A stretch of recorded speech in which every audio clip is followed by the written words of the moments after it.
আসসালামু আলাইকুম। বাংলাদেশ বেতার রংপুর স্থানীয় খবরে স্বাগত জানাচ্ছি মঞ্জুর আরিফ। রাষ্ট্র সংস্কারের সুনির্দিষ্ট সুপারিশ সহ ৪ সংস্কার কমিশনের প্রতিবেদন আজ প্রধান উপদেষ্টা অধ্যাপক ডক্টর মোহাম্মদ ইউনূসের কাছে জমা দেওয়া হয়েছে। আজ সকালে রাজধানীর তেজগাঁও প্রধান উপদেষ্টার কার্যালয়ে অধ্যাপক ইউনূসের কাছে ৪ সংস্কার কমিশনের সদস্যবৃন্দ এই প্রতিবেদন হস্তান্তর করেন। প্রতিবেদন ৪টি হল সংবিধান সংস্কার কমিশনের প্রতিবেদন, নির্বাচন ব্যবস্থা, দুর্নীতি দমন কমিশন এবং পুলিশ সংস্কার কমিশনের প্রতিবেদন। আগামী সোমবার থেকে বাড়ি বাড়ি গিয়ে ভোটার হালনাগাদ করবে নির্বাচন কমিশন। এ উপলক্ষে ১৬টি বিশেষ নির্দেশনা দেওয়া হয়েছে। গতকাল ইসির এক পরিপত্রে জানানো হয়, ২০শে জানুয়ারি থেকে ৩রা ফেব্রুয়ারি পর্যন্ত বাড়ি বাড়ি গিয়ে ভোটারযোগ্য নাগরিকদের তথ্য সংগ্রহ ও সুপারভাইজারগণের মাধ্যমে তথ্য যাচাই সম্পন্ন করা হবে। ইসির বিশেষ নির্দেশনাগুলোর মধ্যে রয়েছে, ১লা জানুয়ারি ২০০৮ বা তার আগে যাদের জন্ম তাদের ও বিগত ভোটার তালিকা হালনাগাদ কার্যক্রমে যারা বাদ পড়েছেন তাদের তথ্য বাড়ি বাড়ি গিয়ে সংগ্রহ করা। তথ্য সংগ্রহকালে কোনো ব্যক্তির তথ্য ফরম পূরণের আগে তিনি আগেই ভোটার হয়েছেন কিনা তা অবশ্যই নিশ্চিত করা। ভোটারযোগ্য ব্যক্তির বাংলা নামের ইংরেজি বানান যথাযথভাবে লিপিবদ্ধ করা। মৃত ভোটারের নাম কর্তনের জন্য তথ্য সংগ্রহকালে সর্বোচ্চ সতর্কতা অবলম্বন করা এবং কোনো ক্রমেই জীবিত ভোটারের নাম মৃত হিসাবে যেন তথ্য সংগ্রহ না করা হয় সেজন্য সতর্ক থাকা। এছাড়া কোনো ক্রমেই রোহিঙ্গা ও ভিনদেশি ব্যক্তিদের তথ্য যেন সংগৃহীত না হয় সে বিষয়ে সর্বোচ্চ সতর্ক থাকা। তারুণ্যের ভাবনায় আগামীর বাংলাদেশ বিষয় এক কর্মশালা আজ কুড়িগ্রামের রাজীবপুর উপজেলার মোহনগঞ্জ ইউনিয়ন পরিষদ হলরুমে অনুষ্ঠিত হয়েছে। বৈষম্যবিরোধী ছাত্র আন্দোলনের সহযোগিতায় আয়োজিত এ কর্মশালায় উপজেলার বিভিন্ন শিক্ষা প্রতিষ্ঠানের শিক্ষার্থী, শিক্ষক ও স্থানীয় গণ্যমান্য ব্যক্তিগণ অংশ নেন। গাইবান্ধার সাদুল্লাপুর উপজেলায় আইনশৃঙ্খলা কমিটির সভা আজ উপজেলা পরিষদ মিলনায়তনে অনুষ্ঠিত হয়েছে। উপজেলার সহকারী কমিশনার ভূমি জসিমউদ্দিন এতে সভাপতিত্ব করেন। সভায় উপজেলার বর্তমান আইনশৃঙ্খলা পরিস্থিতি পর্যালোচনা করে সন্তোষ প্রকাশ করা হয়। এছাড়া মাদকদ্রব্য নিয়ন্ত্রণে নিয়মিত অভিযান পরিচালিত হচ্ছে বলে সভায় জানানো হয়। এতে সংশ্লিষ্ট কমিটির সদস্যগণ উপস্থিত ছিলেন।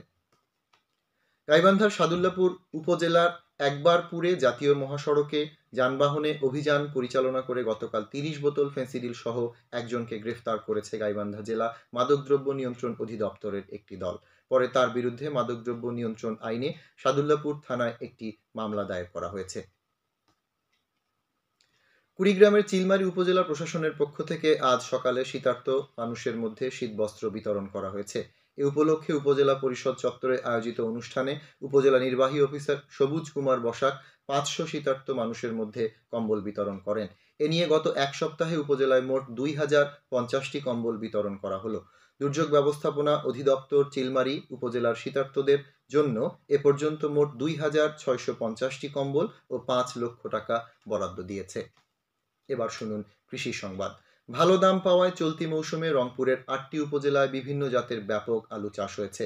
এর মধ্যে ডায়মন্ড, কার্ডিনাল, অ্যালুয়েট, পাগড়ি সহ বিভিন্ন জাত রয়েছে। কৃষি বিভাগ সূত্রে জানানো গেছে, এবার জেলায় ৪০,৫০০ হেক্টর জমিতে আলু চাষের লক্ষ্যমাত্রা ধরা হয়েছে।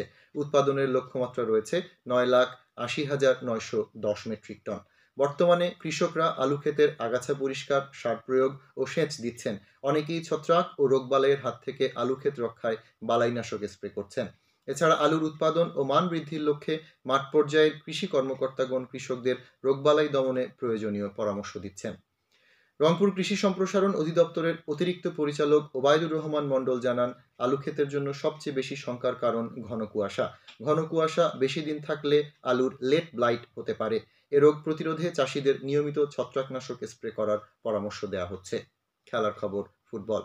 তারুণ্যের উৎসব ২০২৫ উপলক্ষে জয়পুরহাটে প্রাথমিক বিদ্যালয় গোল্ড কাপ ফুটবল টুর্নামেন্টের আজ ২টি ফাইনাল খেলা অনুষ্ঠিত হচ্ছে। সার্কিট হাউস মাঠে অনুষ্ঠিত বালিকা গ্রুপের ফাইনালে কালাই উপজেলা বালিকা ফুটবল দল ১-০ গোলে আক্কেলপুর উপজেলা বালিকা ফুটবল দলকে পরাজিত করে চ্যাম্পিয়ন হয়েছে। দুপুর ২:৩০টায় বালক গ্রুপের অপর ফাইনালে পাঁচবিবি উপজেলা বালক ফুটবল দল ও কালাই উপজেলা বালক ফুটবল দল পরস্পরের মোকাবেলা করবে। সবশেষে আবহাওয়া। আজ সন্ধ্যে ৬টা পর্যন্ত পূর্বাভাসে বলা হয়েছে, দেশের অভ্যন্তরীণ নদীবন্দরগুলোর জন্য কোনো সতর্কবাণী নেই এবং কোনো সংকেতও দেখাতে হবে না। খবর শেষ হলো। বাংলাদেশ বেতারের ঢাকা, কুমিল্লা, চট্টগ্রাম, রাঙামাটি, রাজশাহী, খুলনা, রংপুর, ঠাকুরগাঁও, সিলেট, ময়মনসিংহ, বরিশাল, গোপালগঞ্জ, কক্সবাজার এবং বান্দরবন কেন্দ্রের AM এবং FM এর অনুষ্ঠান অ্যাপের মাধ্যমে অনলাইনে প্রচার করা হচ্ছে। গুগল প্লে স্টোর এবং অ্যাপল স্টোরে অ্যাপটি পাওয়া যাচ্ছে। আমাদের পরবর্তী স্থানীয় খবর প্রচারিত হবে সন্ধে 7টায়।